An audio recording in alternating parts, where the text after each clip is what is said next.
성경의 저자는 성경을 쓰며 얼마나 수정했을까요? 몇 번의 퇴고를 했을까요? 지금 우리가 읽고 있는 성경은 얼마나 많은 이들의 손을 거친 버전일까요? 물론 인간 저자는 그저 키보드에 불과하다는 기계적 영감을 믿는 분들에게는 해당되는 가정이 아니겠지만요. 유대인이고 가말리엘 문화에서 공부했고 율법에 엄한 교육을 받았고 하나님께 대하여 열심히 있다고 자부했던 바울이 쓴 서신서는 일필휘지로 쓰고 전혀 퇴고하지 않은 글일까요? 바울의 서신서는 초대교회의 다양한 오해와 갈등과 어려움에 대해서 권고하고 권면하고 위로하기 위해서 쓴 글입니다. 여러분이 가장 사랑하는 친구나 가족이 갈등으로 인해 서로 오해하고 있다면 그들을 중재하기 위해 카톡 한 줄 보낼 때도 얼마나 신중할지 생각해 보세요. 아니면 신약 속의 구약이라 불리는 히브리서를 쓴 저자는 구약의 다양한 신학적 주제들을 해석하는 글을 쓰며 중간쯤 쓰다가 다시 처음의 내용을 수정하고 끝에쯤 쓰다가 다시 중간의 내용을 수정하고 하지 않았을까요? 그게 아니라면 한 번도 퇴고하지 않고 한 방에 쓴 글일까요? 여러분이 어떤 책을 읽을 때면 서론부터 읽습니다. 이 책은 이런 내용으로 전개했다는 글이기에 먼저 읽는 게 당연합니다. 그렇다면 저자는 서론을 언제 완성할까요? 책을 처음 쓰시는 분들은 아마도 목차를 먼저 구상해 볼 겁니다. 그리고는 서론을 써볼 겁니다. 그래야 내 머릿속에 있던 막연하기만 한 어떤 것이 그나마 손에 잡히기 때문입니다. 하지만 이때 쓴 서론은 책의 초안 역할 정도일 겁니다. 조금 더 정확히는 서론의 초안일 겁니다. 대부분의 책의 서론은 본문이 마무리된 이후에 비로소 완성될 것이기 때문입니다. 저자의 머릿속에 책을 어떻게 써야 할지 아무리 구체적인 지도가 그려져 있어도 실제로 집필하게 되면 예상했던 결론이 아닌 다른 결론에 도달하기도 하고 기대보다 훨씬 더 완성도 높은 결론에 이르게 되기도 할 것이기 때문입니다. 그러니 독자들이 가장 먼저 읽게 되는 서론은 책을 집필할 때는 가장 나중에 완성된 글이 되는 것입니다. 교회의 공식적인 문서도 마찬가지입니다. 예를 들어 이슬람권에서 이름을 가리고 선교하시는 선교사님께 서신을 보내야 한다면 담임 목사님이 초안을 잡는다고 해도 당회나 선교회에서 세부 내용을 신중하게 검토하며 수정 보완하게 됩니다. 그래서 교회 공동체가 함께 그 내용을 정리한 편지가 선교사님께 전달되는 것이지요. 자, 이제 성경을 한번 이런 생각으로 살펴보겠습니다. 여러분은 모세오경은 누가 언제 어떻게 썼다고 알고 계시는지요? 모세오경이니 모세가 쓴 것일까요? 많은 분들이 교회에서 이렇게 배워오셨을 겁니다. 그런데 몇 가지 질문에 이 전제는 한순간에 무너집니다. 단순하게는 모세가 썼는데 모세의 죽음을 적고 있다는 것입니다. 모세가 자신의 죽음을 예언한 것일까요? 물론 이런 단순한 질문뿐 아니라 모세오경의 각 책은 동일한 사람의 저작으로 볼 수 없을 만큼 문체가 다르고 각 책의 내용에 담긴 시대의 정치, 사회, 문화 그리고 언어가 다르다는 것입니다. 심지어 신명기의 경우에는 여러 시대에 걸쳐 다양한 집필자들에 의해 수차례에 걸쳐 정리된 것이 확인될 정도입니다. 외국인들에게 한글이 다 같은 한글이라고 생각할 수도 있지만 우리는 그렇지 않다는 걸 압니다. 용비어천가의 한글과 기미독립선언서의 한글과 대한뉴스의 한글과 지금 우리가 쓰는 한글이 다른 시대의 서로 다른 공동체가 쓴 한글이라는 것을요. 오랜 시간 고대 히브리어로 쓴 구약 성경의 사본을 연구해온 학자들은 모세오경이 서로 다른 시대에 서로 다른 이들이 쓴 것이라는 것을 발견한 것입니다. 모세가 쓴 책이라고 생각했는데 이러면 성경을 어떻게 믿을 수 있냐고 반문하실 수도 있습니다. 그런데 오히려 한 사람의 신앙 고백이 담긴 것이 아니라 오랜 시간에 걸쳐 시대와 문화를 아우르며 수많은 공동체의 일관된 신앙 고백이 모세라는 인물의 권위 아래 함께하고 있는 책이라는 것이 더 의미 있는 것 아닐까요? 이에 대해 조금 더 자세히 설명해 보겠습니다. 물론 이런 생각은 제 뇌피셜은 아니고요. 그렇다고 많은 분들이 자신의 생각과 다르면 무슨 주문 외우듯 말하는 자유주의적인 해석도 아닙니다. 대한성서공회에서 번역 출간한 취리 성경해설 성경전서의 해설에 수록된 내용입니다.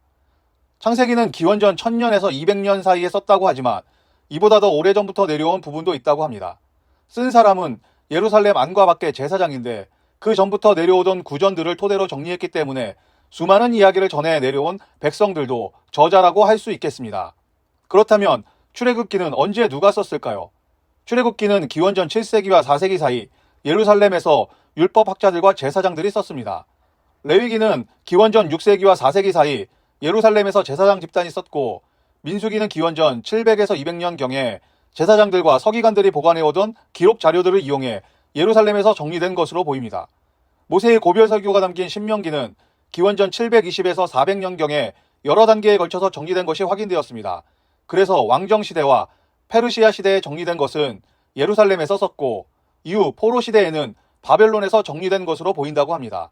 이렇게 모세오경은 모세 한 명이 아닌 수많은 시대에 수많은 이들이 함께 정리한 것으로 다양한 시대와 문화와 사람들의 삶이 녹아있는 신앙 고백이라는 것입니다. 제가 왜 이런 말씀을 드리는가 하면요. 교회에서 신본주의만을 강조하다 보면 성경을 읽을 때 인간을 쏙 빼버리고 오로지 하늘의 이야기로만 이해하게 되기 때문입니다. 그러니 성경을 열심히 읽으면 읽을수록 지금 여기 우리의 삶을 살아가는 순간이 별 의미 없어지는 것만 같아집니다. 내 이웃들이 어떻게 사는지 보다는 죽어서 갈 천국만 바라보게 됩니다. 그런데 말입니다. 현재의 삶을 소중히 여기지 않고 가족도 친구도 동료도 다 허무한 것들이고 오로지 하늘나라만 가치가 있다고 가장 강력히 말하는 이들은 넷플릭스 다큐멘터리 나는 신이다의 그 이단들인 거는 알고 계시지요? 모세는 위대한 인물입니다. 특히 유대인들에게 모세는 자신들의 뿌리와도 같은 인물입니다. 그러니 모세의 권위는 절대적입니다. 대한민국 사람들이 단군의 자손이라고 외치는 것에 비유해도 될까요? 하지만 모세도 인간이었습니다. 모세는 성육시간 예수님이 아닙니다. 그저 우리와 똑같은 사람일 뿐입니다. 모세 아빠의 정자와 모세 엄마의 난자가 만나 수정란이 되고 세포분열을 거쳐 태아가 되어 40주를 엄마 뱃속에 있다 태어난 인간입니다. 그런 모세는 자신의 죽음을 예언해 미리 모세오경을 쓸 수는 없었습니다. 아무리 대단해도 한 시대를 살았던 인물일 뿐입니다. 여러 시대와 문화와 문체를 뛰어넘어가며 모세오경 전체를 쓸 수는 없었습니다. 물론 위대한 지도자 모세의 가르침이 백성들에게 전해졌고 그 가르침이 백성들의 지도자들에 의해 잘 전달되었을 것입니다. 그 가르침이 전달되며 공동체의 신앙은 더 깊어졌고 그 공동체가 함께 만나고 경험하고 누려왔던 하나님에 대한 고백이 어느 순간 글로 정리가 되었을 것입니다. 이 모든 과정에서 하나님께서 영감하셨다고 고백할 수도 있을 것입니다. 물론 기계적 영감이나 완전 축자 영감을 주장하면 불가능한 이야기이긴 하지만요. 만약 모세 혼자 모세오경을 기록했다고 믿으면 모세오경은 모세라는 슈퍼히어로가 적은 히어로물이 될지 모르겠습니다. 그러나 수많은 신앙 공동체의 믿음의 고백을 담은 구전과 이를 정리한 이들이 있었다고 한다면 모세 뒤에 가려졌던 수많은 이름 모를 신앙인들의 다양한 삶이 담긴 응답하라 시리즈와 같은 드라마로 다가옵니다. 성경을 어떻게 읽어야 할까요? 오늘 아침 묵상 본문을 펼치면 오늘 내가 결정해야 하는 일에 대해서 무언가 적혀 있기를 기대하는 것이 유익한 성경 읽기일까요? 아니면 아브라함, 모세, 다윗, 바울과 같이 위대한 신앙인이 되기 위해 애쓰고 노력해야 한다고 믿는 게 바른 성경 읽기일까요? 제가 확실하게 말씀드릴 수 있는 것은 성경을 처음 쓴 저자는 수천 년이 지난 지금 우리를 염두에 두고 쓴 것은 아니었다는 것입니다. 이게 무슨 의미인가 하면 성경이 처음 쓰여졌을 때의 의미를 최대한 객관적으로 찾아내는 것이 성경 읽기에서 가장 먼저 해야 할 일이라는 것입니다. 이를 전문 용어로는 서기라고 하는데 조금 쉽게 설명하면 관찰이라고 볼 수 있습니다. 성경을 해석하는 세 단계를 관찰, 해석, 적용이라고 하는데 그 첫 단계인 관찰이 바로 서기라고 할 수 있습니다. 이 말은 관찰 없는 해석은 불가능하고 해석 없는 적용도 불가능하다는 것입니다. 해석은 지금 우리에게 이 성경이 어떤 의미가 있는지를 살펴보는 단계입니다. 성경이 처음 쓰여졌을 때의 의미를 찾는 관찰과 서기만 집중하는 것을 역사 비평, 양식 비평이라고 불렀습니다. 그래서 오랜 시간 서양 신학은 서기, 즉 관찰에만 집중했습니다. 실제로 역사 비평과 약식 비평이 한 시대를 풍미했습니다. 하지만 교회와 성도들은 그것이 우리에게 무슨 의미가 있는지에 대해 물었습니다. 그러다 보니 역사 비평과 약식 비평 같은 1차 의미를 넘어서는 해석의 중요성이 대두되었습니다. 그래서 나온 성경 해석 방법을 정경 해석법이라고 불렀습니다. 1차 의미를 최대한 객관적이고 냉정하게 찾아내고 그 후에 지금 우리에게 어떤 의미가 있는지를 살펴보는 것이 해석이고 그 방법론으로 정경 해석법이 등장한 것입니다. 이렇게 관찰과 해석을 잘 거치고 나서야 그에 따라 각자의 적용을 하게 될 수 있습니다. 다니엘서를 읽으며 포로기 시대의 이스라엘 사람들에게 어떤 의미였는지와 상관없이 지금 우리에게 적용해 언제 예수님이 오실지 천년왕국이 올지를 적용하는 것은 아무런 의미가 없다는 말씀을 드리고 있는 것입니다.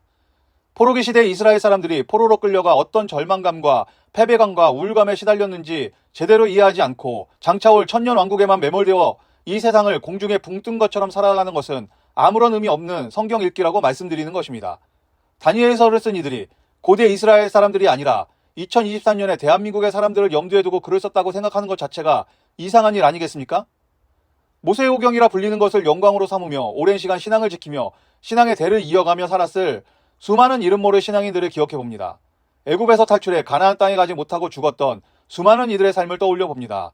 애굽에서는 포로로 노예로 살았고 눈앞에 기적이 일어나 곧 보상받는 삶을 살 줄 알았는데 애굽보다 못한 광야에서 떠돌다 삶을 마감해야 했던 이들 말입니다. 출애굽기를 읽으며 그들의 목소리가 들려야 하는 것 아닐까요? 그들의 애통하는 소리가 들려야 하는 것 아닐까요?